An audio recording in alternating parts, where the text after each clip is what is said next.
I was not expecting that. That was holding on by a thread. Unbelievable. All right, good morning. Welcome back to the channel. Got a fun little job today. It involves some pruning and some falling. First order of business is this maple. We're just going to do some end weight reduction on this branch up over the house. I do have to come back and prune on this oak, but right now we're in the no prune oak. We got some branches over the house there, so we'll be back for that. It's another really cool property. We're in the woods here. He's got some lake frontage down here. Walk down the steps, I'll show you the job. And there's a maple over in here. It's got one branch. He's got like this lane, viewing lane down to the lake. We got to just take one branch off of that maple just to kind of open up some view for him. From here I can't actually see the branch, but it's one of these two trees in here.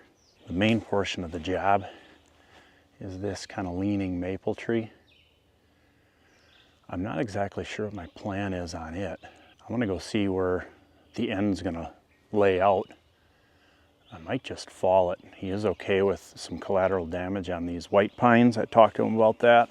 This tree is uprooting, but it's been this way for a long time. See the root system. It's lowland down here, quite wet, so trees uproot like that one. That's actually an oak. That's been down for a while. He does want that cut up and just left on the ground. So we'll probably do that. I'm hoping the root ball falls back into the hole, but it's been like that for a while, so it probably won't. I think I'll do the pruning up top first on that little maple, then we'll walk down here and I'll get a game plan going for this tree. There it is.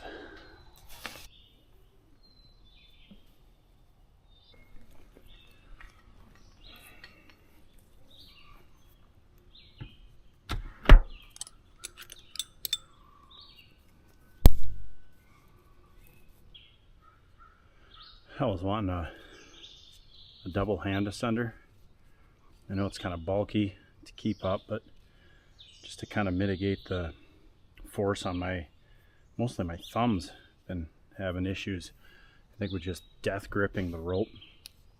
So I had this CT single right hand ascender, and I went to look at buying a double, but boy, the good ones are like $200, so I figured this isn't really life safety. So I just bought a cheap Amazon right hand and then ran some bolts through it. So now I've got a doubler. I'll use the good side. So this will be my first test of that, but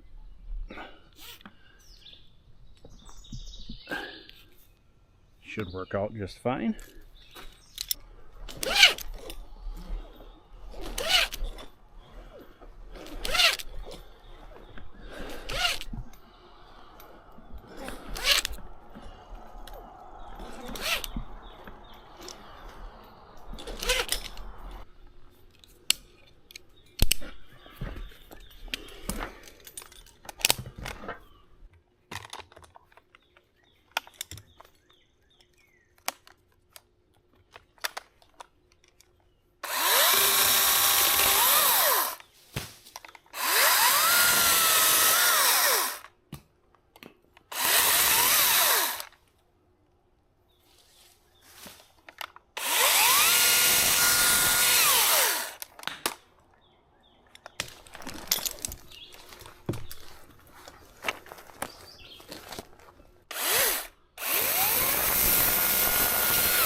Stuff is heavy right now.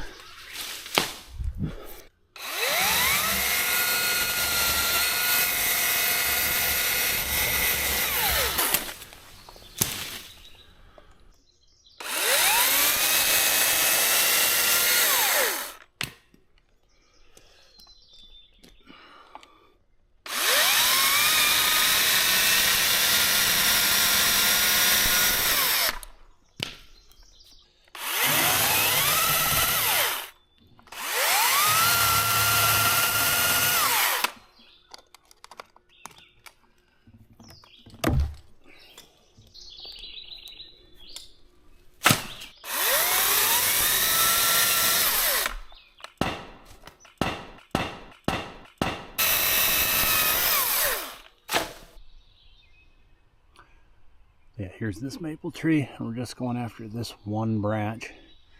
A little dangly from his house. You can kind of see, oh, right here, the oak. We're going to get those branches off next time. That way he's got a clear sight through to the lake once this branch is off.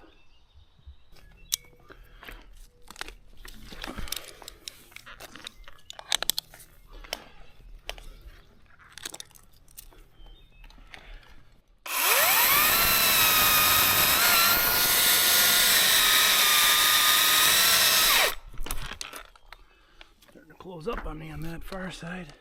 This is great.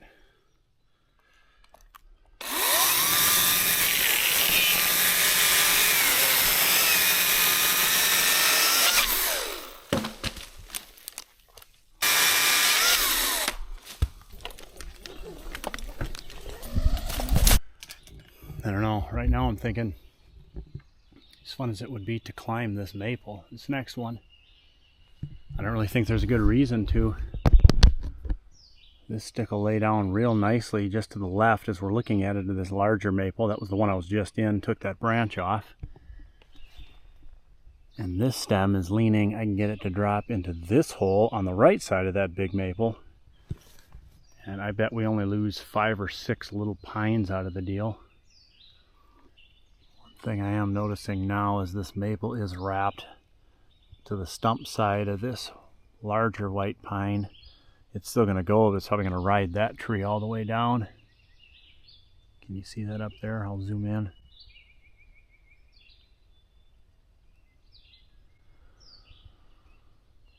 It's definitely going to push on that white pine. I think it'll brush through though. Another beautiful day. It's nice working in the shade too. Actually warmed up pretty quick today.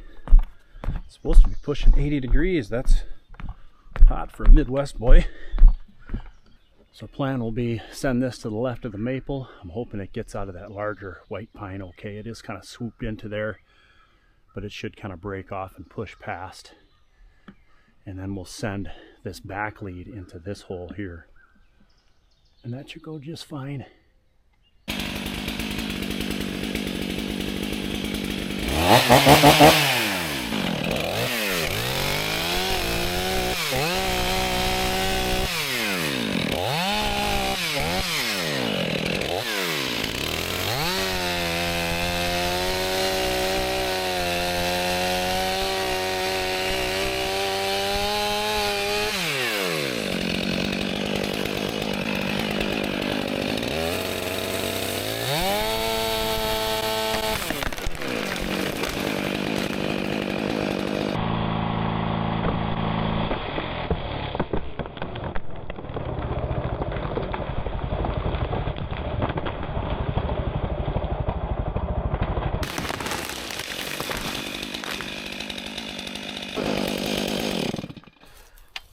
I was not expecting that.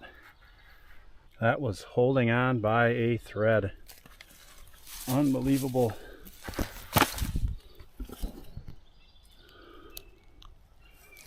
I mean, you would never know that thing's rotten.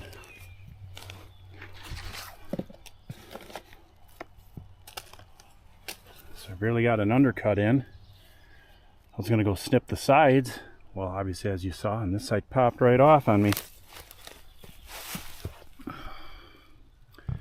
Hollow all the way up.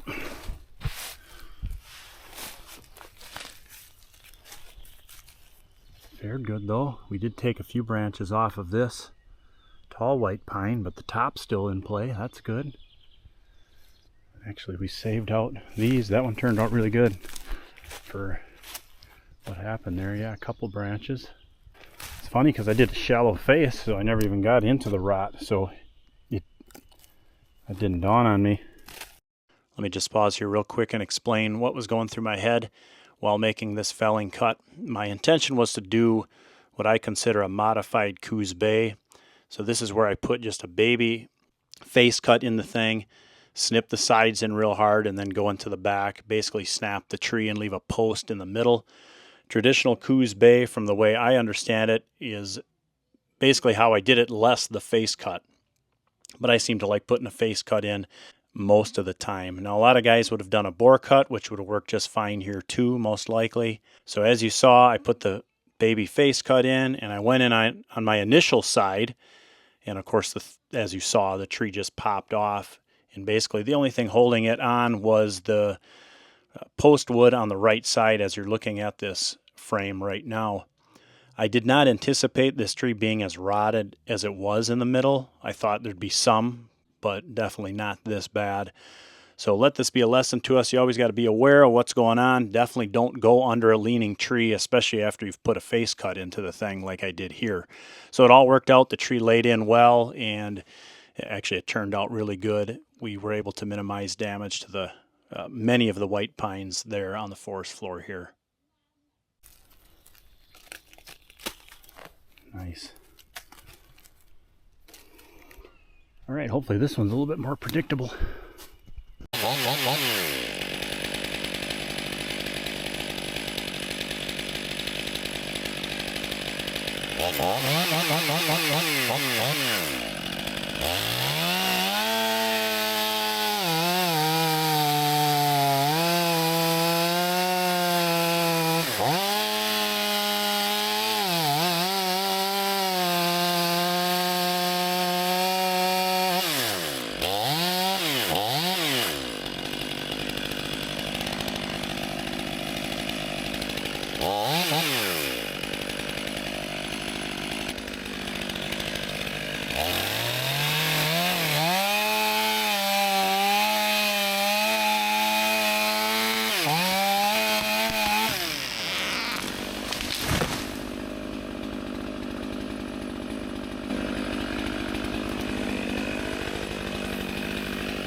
And I didn't have my helmet can on for that. That was dumb. But that one played out nicely. We should have some footage on this camera, hopefully. That coming down. Both these quite rotten. This one was more upright, so it was more predictable. All right, now I just got to buck this oak up.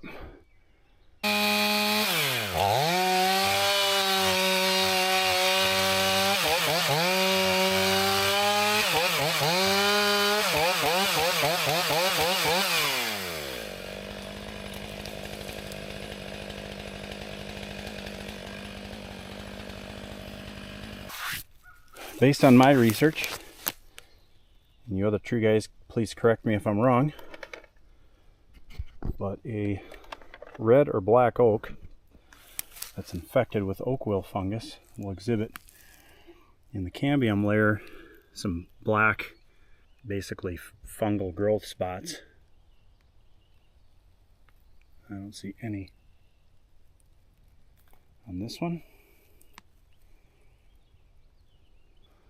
Probably still is recommended to paint that ring. That's an old tree though. The growth rings are super tight. I think that's going to do it for today. I'll probably come back and put some wound seal paint on that stump quick. That is a red oak. Nice dock, nice area.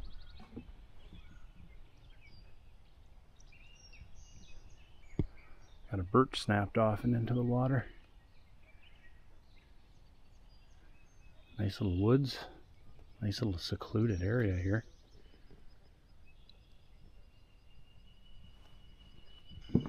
Guess we'll call that good for this job. Hopefully the client's happy. We actually probably only wrecked one little white pine, maybe two. We'll be back to prune those live oaks we're leaving. It's only a little after 10, so I've still got time maybe to go do another job. It's Friday though, so I could just go home. We'll call that good for this one. Once again, I do appreciate you sticking out if you made it this far. We'll see you all on the next one.